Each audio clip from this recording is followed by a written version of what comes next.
morning everyone. Good morning to respected judges, my teachers, seniors and my colleagues. Today I am going to present about my paper about correlation of severity of organophosphate poisoning as assessed by Peradeniya organophosphate poisoning scale with serum CPK and serum RBSA level guided by Dr. Rashmi Nagdeve ma'am, associate professor in our department. In today's presentation we are going to discuss about introduction, aims and objective of my study, material and methods, observation and results, study limitations and conclusion. According to WHO, around 3 million pesticide poisoning and more than 2 lakh deaths occur every year due to it. Organophosphate compounds are most commonly used compounds for poisoning in developing countries like India due to their easy availability. NCRB also reported that poisoning was the second most common mode of suicide.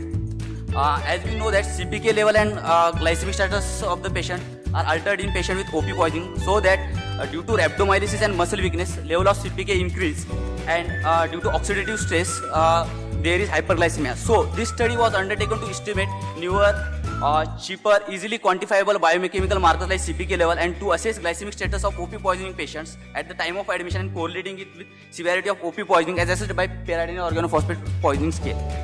Aims and objective of my study. My first aim is to assess severity of organophosphate poisoning according to Peradeniya OPP scale.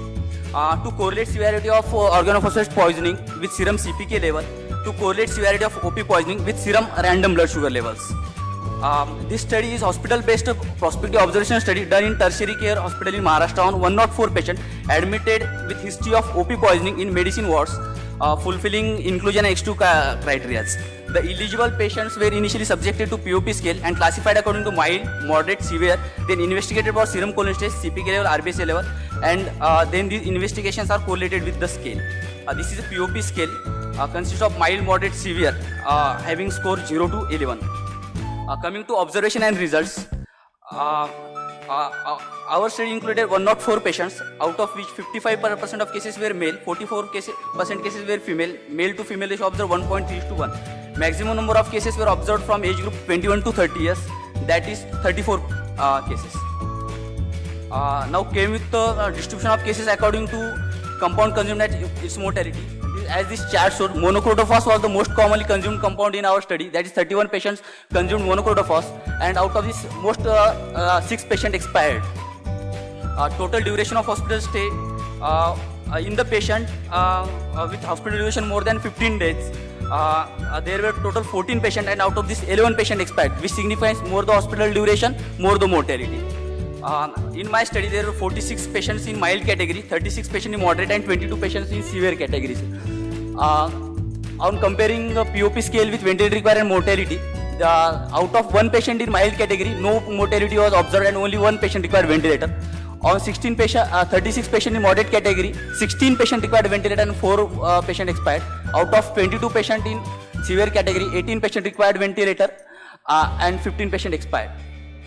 And on calculating mean cholesterol level in that POP scale patient, mild category has mean cholesterol level of 2270, moderate category has mean cholesterol level 1343, and severe category patient has mean cholesterol level 614. When compared with mean total CPK level, the mean CPK level was 1182 in severe category patient, which is increased. The patient who had mean CPK level more than 200, there were total 73 patients, out of which 47.94 patients required ventilator and 26.02 patients expired. On comparing mean RBSA level with patient with POP scale, mean RBSA level found to be 120 in mild category, 178 in moderate category, and 209 in severe category. And the patient with mean RBSA level more than 200, there were total 25 patients, and 60% patient required ventilator and 36 patient mortality were observed. This is combined chart of my observation. To conclude that, the severity of organophosphate poisoning assessed by POP scale correlated strongly with fall in serum cholesterol level in our patient. Rise in CPK level in OP poisoning correlated strongly with severity of poisoning according to POP scale. High glycemic status at the time of admission correlated strongly with severity of poisoning, so that serum CPK level, POP scale, RBSA level at the time of admission are reliable parameters to predict ventilator requirement and mortality of the patient. And what are limitations of my study? Total atropine dose is required, which is indicator of severity of OP poisoning. Haven't taken into consideration in my study. Newly detected diabetic patient cannot be differentiated into MACD, and serial measurement of CPK was not done. Thank you.